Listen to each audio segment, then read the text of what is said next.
C'est impossible. Car Dieu a fait la promesse. Lorsque vous voyez celui qui est invisible, lorsque cette pilisation entre dans votre cœur, cette pilisation, et se met à vibrer, disant, je suis l'Éternel qui guérit toutes tes maladies. Lorsque vous voyez cela, tous les restes disparaissent. Josué regardait à l'invisible et il fit le tour des murailles, croyant que la chose arrivait. Tout dépend de ce à quoi vous regardez. Lorsque l'on a dit à Daniel, la force au lion est prête pour toi.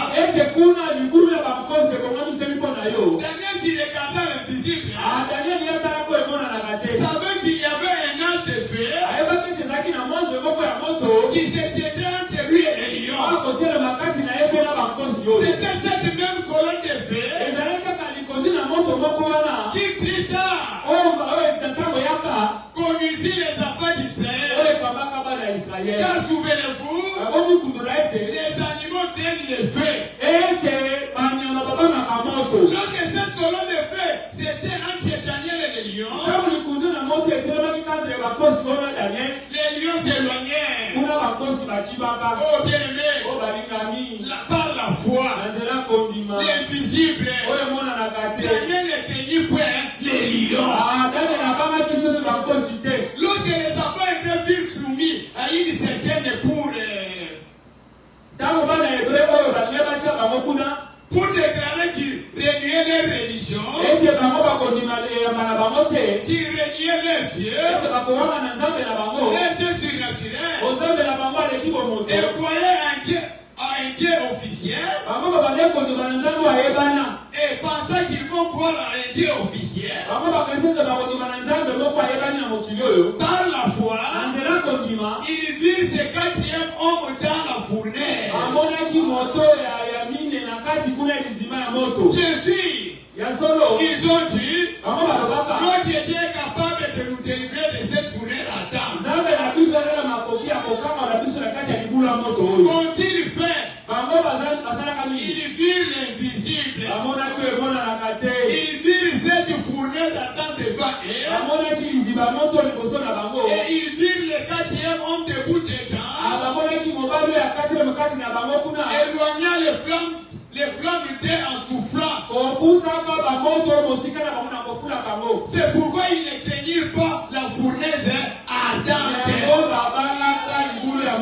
Ils regardaient à l'invisible. Parce qu'ils savaient qu'à l'invisible, il y a quelqu'un qui est là-bas. Son nom c'est le Seigneur Jésus-Christ. Et ce soir, quel que soit votre problème, quelle que soit votre maladie, même si la situation est désagrégeée, regardez à l'invisible. À l'invisible, il y a quelqu'un. Et la Bible dit, il est le secours qui ne manque jamais. Comme Daniel était fidèle à la parole, Daniel était fidèle à la parole, les dieux qui servaient les a délivrés de la force au lion, des fournaises ardentes. Et c'est le même Dieu que nous servons. Il ne change pas. Les dieux qui ont délivré Daniel, les dieux qui ont délivré Shadrach, Meshach, Abednego, il est notre Dieu. Si nous regardons lui, nous ne serions jamais déçus. Jamais. Parce qu'il est le Dieu qui est dans l'invisible. C'est quoi dans Jonas? Jonas chapitre 1er. Jonas chapitre 1er. Jonas 1er. Jonas 1er. Verset 1er. On appelle Zélaka 1er. La parole de l'Éternel fut adressée à Jonas, fils d'Abitai, en ces mots. Lève-toi. Va à Ninive, la grande ville. Et dis contre elle, car sa méchanceté est montée jusqu'à moi. Et Jonas s'éleva pour s'enfuir à Tarsis, loin de la voix de l'Éternel. Il descendit à Joppo et il trouva un navire qui allait à Tarsis. Il paya le prix du transport et s'embarqua pour aller avec les passagers à Tarsis, loin de la voix de l'Éternel. Mais l'Éternel fit souffler sur la mer un vent impétueux et il s'éleva sur la mer une grande tempête. Le navire menaça de se faire naufrage. Les mariniers, ils perdent. Ils implorent chacun leur Dieu. Et ils jetèrent dans la mer les objets qui étaient sur les navires, afin de les rendre plus légers. Jonas descendit au fond des navires, se cacha et s'endormit profondément. Les pilotes s'approchaient de lui et lui dit, pourquoi dors-tu? Lève-toi, invoque ton Dieu. Peut-être voudrait-il penser à nous. Et nous ne payerons pas. Et il se dit l'un à l'autre, venons tirons au sort pour savoir qui nous attire ces malheurs. Ils tirèrent au sort et les sorts tomba sur Jonas. Alors il lui dit, dis-nous, qui nous attire ces malheurs? Quelles sont tes affaires? Et d'où viens-tu? Quel est ton pays? Et de quel peuple es-tu? Il répondit, je suis hébreu et je crains l'Éternel, le Dieu des cieux, qui a fait la mer et la terre. C'est son une grande frayeur. Elle lui dit, pourquoi as-tu fait cela? Car ces hommes savaient qu'ils fuyaient loin de la voix de l'Éternel. Parce qu'il les avait déclarés. Il lui dit, que ferons-nous pour que la mer se calme vers nous? Car la mer était de plus en plus orageuse. Il répondit, prenez-moi, jetez-moi dans la mer, et la mer se calmera envers vous. Car je sais que c'est moi qui attire sur vous cette grande tempête. Oh bien-aimé, un homme qui fuit la voix de l'Éternel. Jonas était un juif. Il reçut la commission d'aller prêcher la parole chez les païens. Au lieu d'obéir à la commission, Jonas qui fuit la voix de l'Éternel, il trouve un navire. Il paye le transport pour aller à Tarsis. Mais arrivé là-bas, sur la mer, il a envoyé la tempête. Et quand le peuple et les gens de la navire ont vu la tempête, ils ont commencé à décharger la navire, jeter les histoires dans la mer, pour que les bateaux puissent se calmer. Mais malgré cela, la tempête était toujours là. Il réveillait tout le monde. Que chacun prie son Dieu. Au moment où il demandait aux gens que chacun prie son Dieu, Jonas est allé se cacher en train de dormir profondément. Et l'État a dit, il y a quelqu'un ici. Pourquoi il dort? Au moment que les autres sont en train de prier. Jonas, tu vas où? Quel est ton père? Quelles étaient tes affaires? Et Jonas était sincère. Il a dit, je fuis la face de l'Éternel. Mais que devons-nous faire pour se débarrasser de ces malheurs? Jonas, prophète, dit, prends-moi, jetez-moi dans l'eau. Oh bien-aimé, si vous voulez la solution, obéissez à la parole du prophète. Un prophète, quand il parle, on ne le contredit pas. Contredire un prophète venant de Dieu, c'est la malédiction. Jonas l'a dit, prenez-moi, jetez-moi dans l'eau. C'est ça la solution. Et l'eau que nous avons, c'est la parole. Quand tu n'obéis pas à la parole, quand tu es têtu, quand tu fais dans les péchés, nous allons te prendre, te plonger dans l'eau, te plonger dans le sang de Jésus-Christ, pour que tu sois purifié de tous tes péchés. Et Dieu a dit, même si vos péchés sont rouges comme le chromatique, c'est la table blanc comme la neige.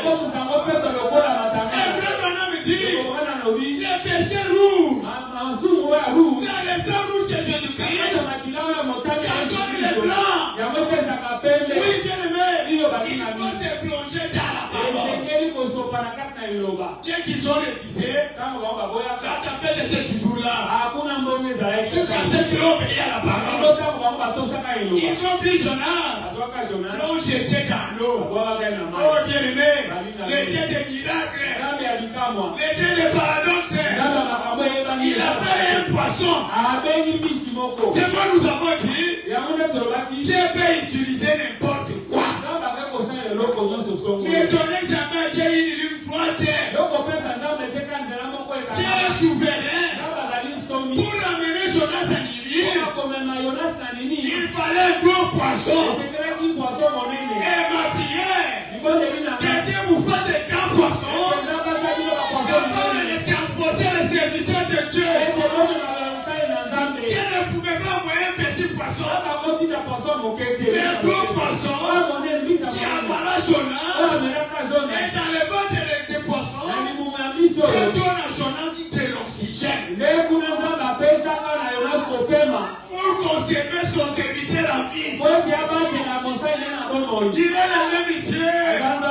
C'est quoi David a dit? Même si je marche dans la vallée l'ombre de la mort, je ne crains rien. Car ton bâton et ta houlette me rassurent. Nous sommes en sécurité. Nous sommes dans la main de Dieu. Et Dieu a dit, celui qui est aimé, même les sorciers, même les féticheurs, les guerriers, oui, c'est cet homme-là que nous avons crié. Nous sommes dans la prédication, Dieu dans sa parole. Parce que le prophète dit, nous voyons Dieu dans la nature, nous voyons Dieu dans sa parole, nous voyons Dieu parmi son peuple, nous voyons aussi Dieu dans son fils Jésus-Christ. Mais ici, nous sommes dans Dieu dans sa parole. 23 mars 57. 23 mars 1957. Paragraphe 9. Dieu dans sa parole. Paragraphe 9. Il dit ceci. Eh bien, il s'est souvenu que lorsque Salomon avait fait la dédicace du temple, il avait dit, Éternel, si ton peuple, où que ce soit, est en difficulté, et qu'il retourne le regard vers ses saignées et prie, alors exauce des cieux. Et il avait cru cette prière de Salomon. Et Dieu l'a récompensé parce qu'il avait levé les yeux vers Maintenant, si Jonas dans de telles circonstances a regardé vers un temple terrestre, là où un homme rétrograde avait fait une prière avec foi, et il a obtenu les résultats qu'il a obtenus, combien plus forte raison nous pouvons regarder ce soir? Non seulement vers le temple de Salomon, mais nous regardons vers le trône de Dieu,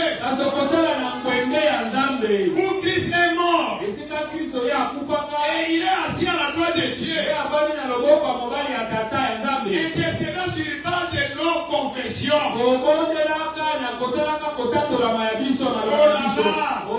Cela devait guérir chaque maladie. N'est-ce pas? Si Jonas pouvait regarder le temple dans le ventre d'un gros poisson, un temple construit par l'homme, un temple terrestre, il vit à la prière de Salomon. Salomon qui était un homme rétrograde, et il a obtenu des résultats positifs.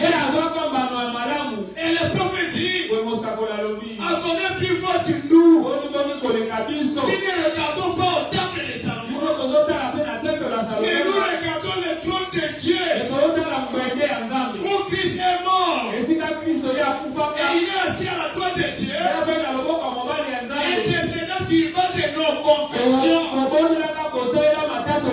Oh là là, cela devrait guérir chaque maladie. N'est-ce pas? Avec des symptômes comme ce qu'avait Jonas. Sa situation était loin plus déplorable que la nôtre.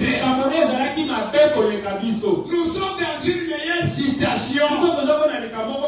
Et cependant, nous nous tenons là à nous demander si Dieu fera la chose. Nous devrons avoir honte de nous.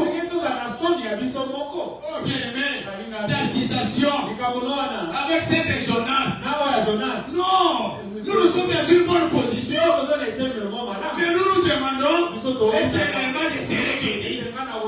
Est-ce que réellement Dieu peut me bénir? Non, bien-aimé, il faut regarder autour de Dieu. Il faut regarder l'invisible. Comme Josué, avant que le mur de Jéricho tombe, il chantait victoire. Il chantait victoire. Il chantait victoire. Le mur était toujours là. Et à la fois, il vit la victoire. Il vit celui qui était dans l'invisible. Il est le même Dieu. Les jamais. Et Dieu ne meurt pas. Pas de Josué. C'est l'histoire. Aujourd'hui, c'est toi. Avec la parole. Avec Dieu. Et frère Madame dit, qu'en est-il de nous? Qu'en est-il de nous aujourd'hui? Toutes les choses que ça va. Mais nous, oh bien-aimé, il est le même Dieu. Dans Jean 15, verset 1er, c'est le Seigneur qui parle. Dans Jean chapitre 15, verset 1er, il dit quoi? Jean 15. Chapitre 15. Qu'en est-il de nous? Je suis le vrai cèpe. Et mon père est le vigneron. Tout ce qui est à moi et qui ne porte pas de fruits, il le retranche. Et tout ce qui porte des fruits, il immonde. Afin qu'il porte encore plus de fruits. Et nous avons dit que l'arbre c'est toi. Il doit porter des bons fruits de la parole. Et quand tu portes des fruits, la Bible dit les bêtes qui père te protège. Mais quand tu ne portes pas de fruits, tu seras retranché. Déjà vous êtes pire à cause de la parole que je vous ai annoncée. Demeurez à moi. Et je demeurerai en vous. Comme les amants ne peuvent de lui-même porter du fruit. S'il ne demeure attaché au sceptre, ainsi vous ne le pouvez pas non plus. Si vous ne demeurez à moi, je suis le sceptre et vous êtes les sarments. Celui qui demeure à moi et à qui je demeure porte beaucoup de fruits. Car sans moi, vous ne pouvez rien faire. Oh bien-aimé, il est le sceptre, nous sommes des sarments. Et ce n'est pas les sceptres qui portent des fruits, mais c'est les sarments qui portent des fruits.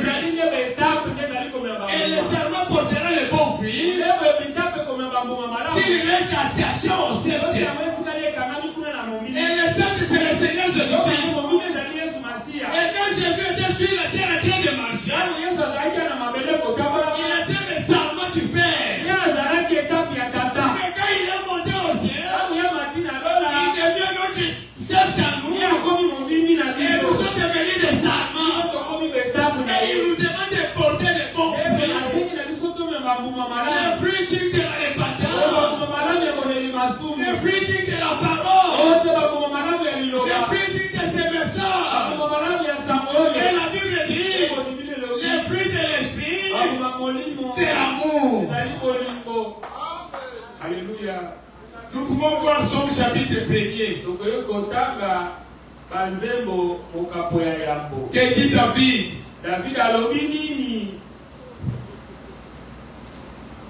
Et l'homme qui ne marche pas selon les conseils des méchants. Qui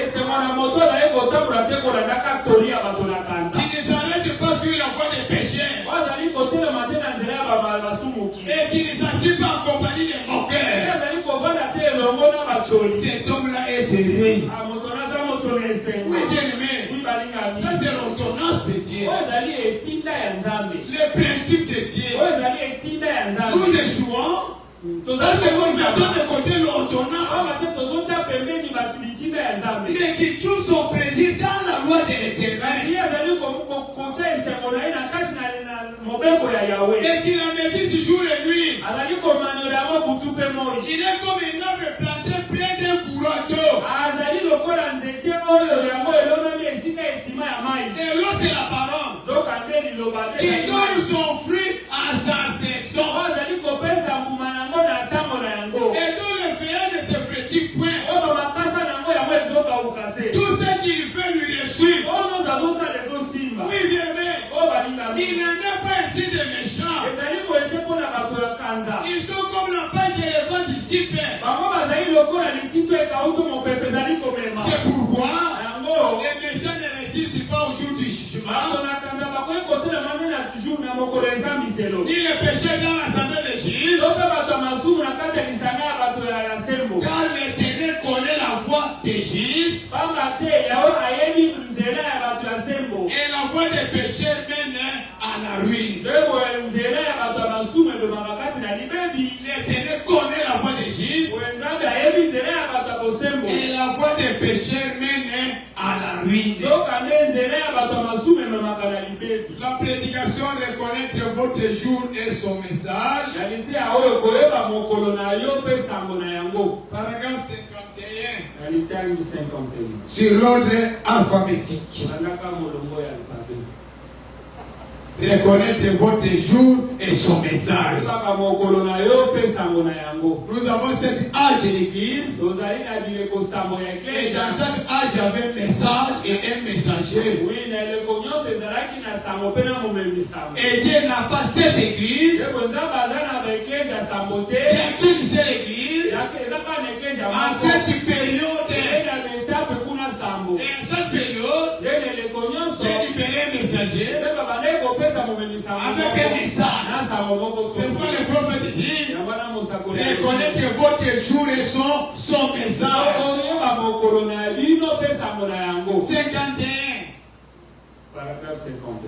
Par contre, si jamais cet arbre produit une autre branche, celle-ci portera le fruit originel de l'arbre. Il doit y avoir un rétablissement de toutes ces choses à l'extrémité du cercle. Il doit y avoir il doit se manifester un rétablissement, une lumière du soir pour l'éclairer et l'amener à maturité. Mais celui-ci sortira du sceptre. Pas une dénomination qui aura été greffée, mais une production originelle de la parole. Il doit se manifester pour le temps du soir. Et il aura de la lumière au temps du soir. Il faut la lumière pour la faire mûrir. Jésus a dit, je suis le sceptre. Et la première sarment qui était sortie, c'était Acte des Apôtres. C'est ce que le prophète dit ici. Alors si ce sceptre-là produit le deuxième sarment, le deuxième sarment produira le même fruit. Le même résultat qu'on avait dans Actes des Apôtres.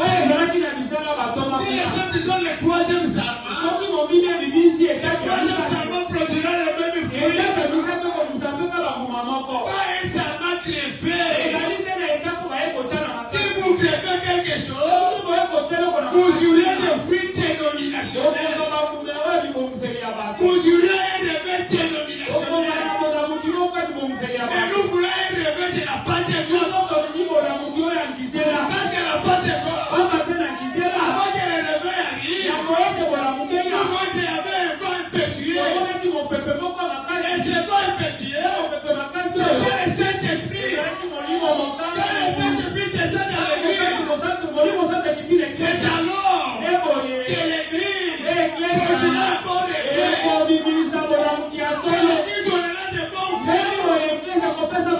Le fruit du sceptre, le fruit de la parole.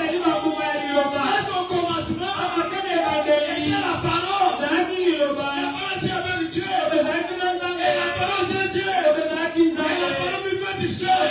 Le même soleil qui se lève le matin. Le même soleil le midi. Le même soleil le soir. Et la Bible dit, dans le soir, la lumière apparaîtra. Et la lumière vient d'apparaître. C'est ce message. Parce que là-bas, dans la Genèse, la première lumière, ce n'était pas la lumière du soleil. La première lumière, c'était la parole de Dieu. Et le soir, nous voulons la même parole. Nous voulons ce qui était au commencement. Et le soir, nous voulons le même fruit. Pas le fruit dénominationnel. Pas l'imitation, non. Pas quelque chose de fabrication, non. Quelque chose d'authentique. Oui, bien aimé. C'est la même parole. Dans paragraphe 56, il dit. Paragraphe 56. Oh, d'abord, il y a l'homme. Et la femme prend son nom. Les gens des nations aveugles qui n'arrivent pas à voir ces noms.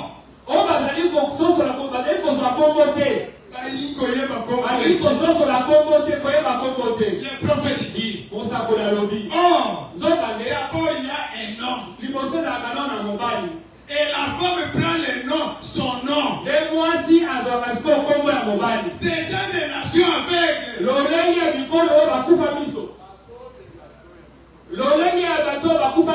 qui n'arrive pas à voir ses noms. Le Seigneur Jésus-Christ, pour le baptême, c'est vraiment trop dommage. Mais il faut qu'il en soit ainsi.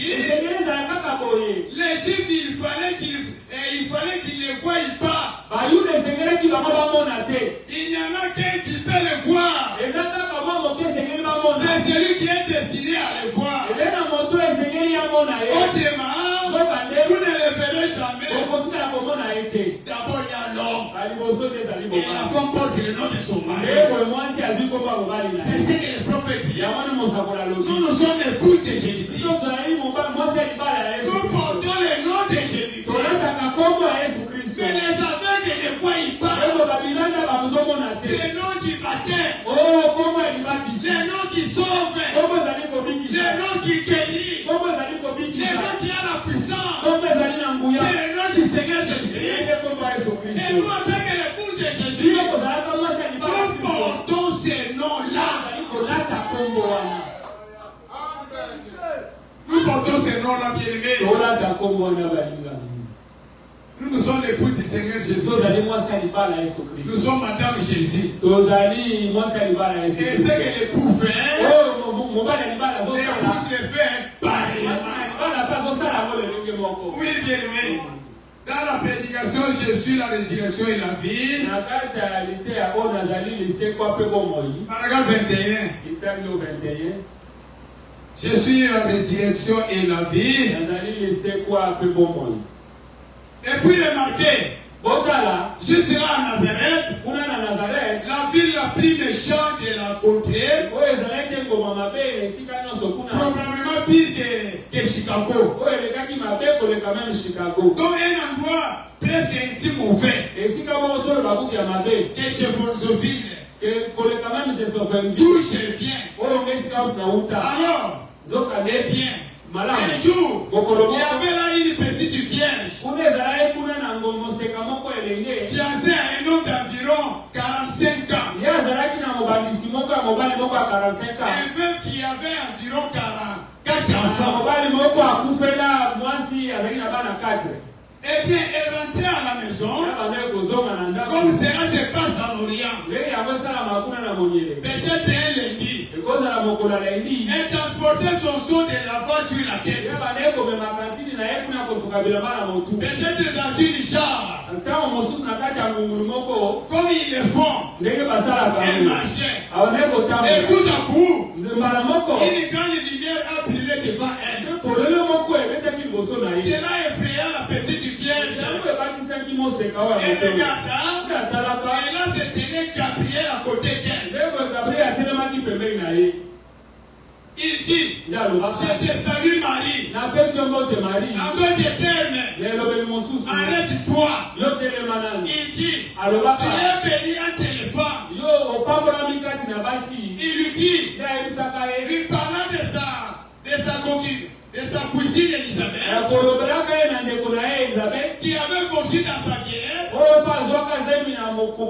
et qui allait avoir un enfant. Et il lui dit qu'elle allait avoir un enfant sans connaître le dogme. Et bien considérer la différence avec Zacharie. Ce ministre qui avait étudié à maintes reprises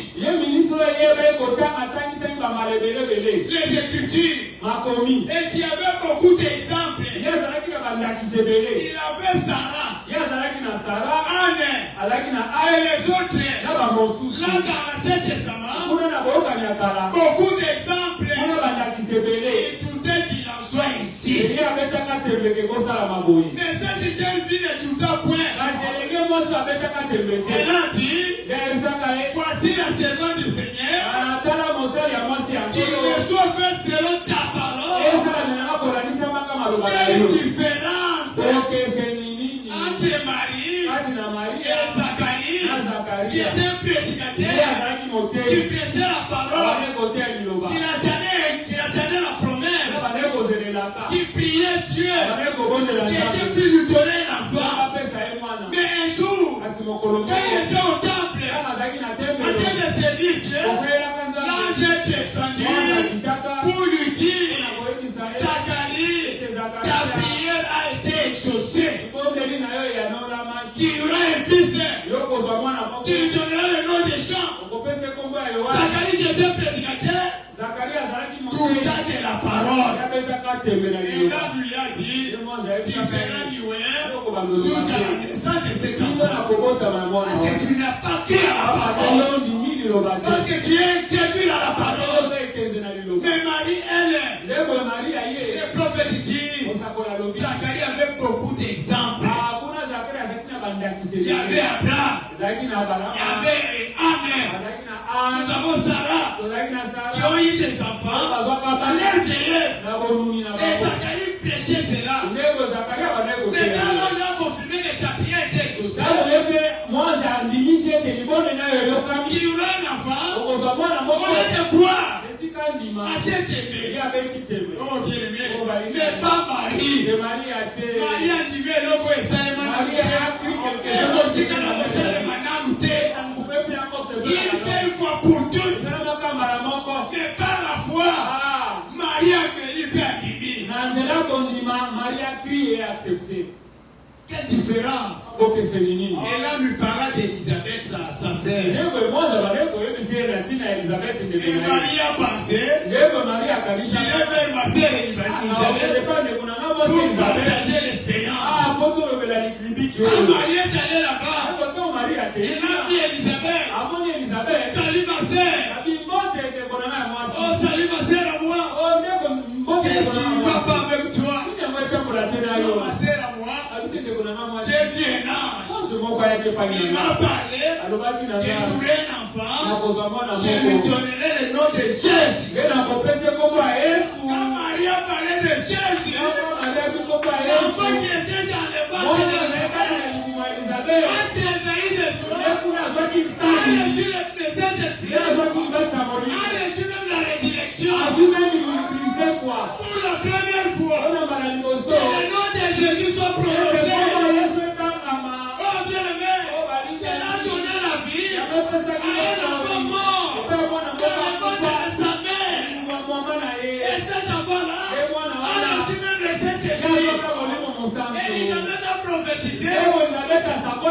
Qu'est-ce qu'il arrivait? Comment expliquer? Avec mon Seigneur. Alléluia. La profondeur appelle la profondeur. Élisabeth a grande onction. À cause de ce nom que vous négligez. Aujourd'hui, le nom de Jésus est négligé. Oh bien-aimé, nous exigeons le nom de Jésus. Nous jetons l'opprobre sur le nom de Jésus. Dans le nom de Jésus, il y a une puissance de grâce. Il y a une puissance de guérir les malades. Et nous frères là-bas en Amérique, dans un temple, les magiciens ont soulevé la table. Ils ont lancé des filles. Et celui qui a été véritable a descendu de la table. Nous croyons en lui. Oh bien, bien fait. Quand Branham s'est avancé, il a dit Dieu, la Bible, il fait descendre de la table. Branham s'est avancé, il a parlé au nom du Père, du Fils, du Saint-Esprit.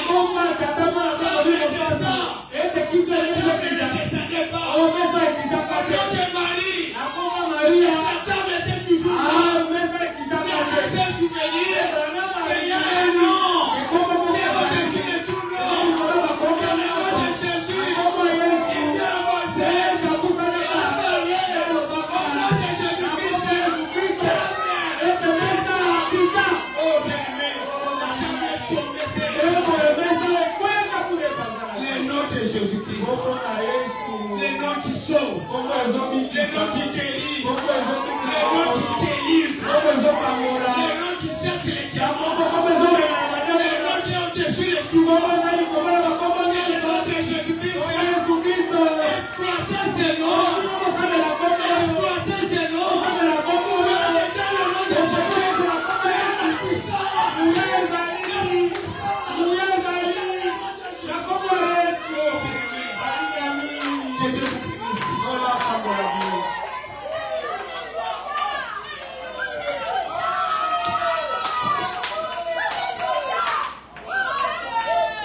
Et que cela soit arrivé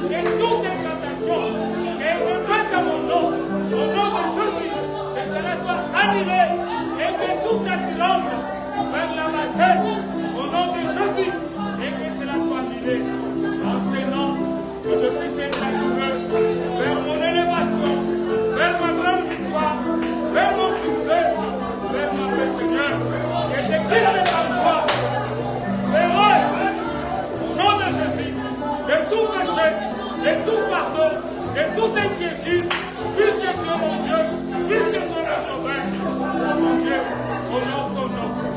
Seigneur, que tout genou fléchisse, que tout combat cesse. Oh mon Dieu, mon roi, que toute barrière soit sautée et que tous les verrous soient déverrouillés dans le nom de Jésus. Que tout blocage soit ôté, que toute misère soit ôtée au nom de Jésus. Honore ton nom, Jésus, dans lequel j'écris, dans lequel je demeure, honore ton nom.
Grand roi, Seigneur du ciel, Seigneur de la paix, nous manquons des mots pour t'élèver.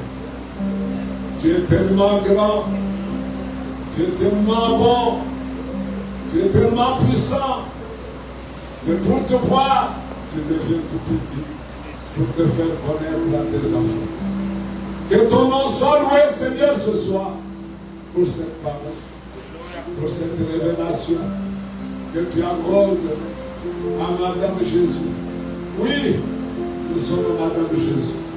Nous sommes ton épouse. Que tu prépares, que tu viennes la chercher. Accorde-nous, Seigneur, toutes les œuvres qui étaient en toi, afin que l'on te voie au travers de ton épouse. Agis puissamment, Seigneur. Tu es un Dieu réel, tu es un Dieu vrai. Descends parmi ton peuple, manifeste-toi. Accorde-nous ta faveur. Nous avons besoin de ta faveur. Nous avons besoin de ta bonté. Soutiens chacun de tes amis, de tes enfants. Et bénis ton serviteur, par lequel tu nous as parlé ce soir. Et bénis ton peuple qui a reçu gracieusement ce message ce soir. Que ce qui est sorti du haut de ton trône puisse produire du fruit à chacun de nous, Seigneur. Et que chacun de nous puisse être un sarment. Oui, Seigneur, et porter beaucoup de fruits. Accorde le Père. Au nom du Seigneur Jésus-Christ, nous t'avons prié ainsi. Amen. Et Dieu vous bénisse. La sœur nous conduira avec un chant. Dieu les gens pourra l'accompagner. Tu vas toujours derrière là-bas, tu te caches.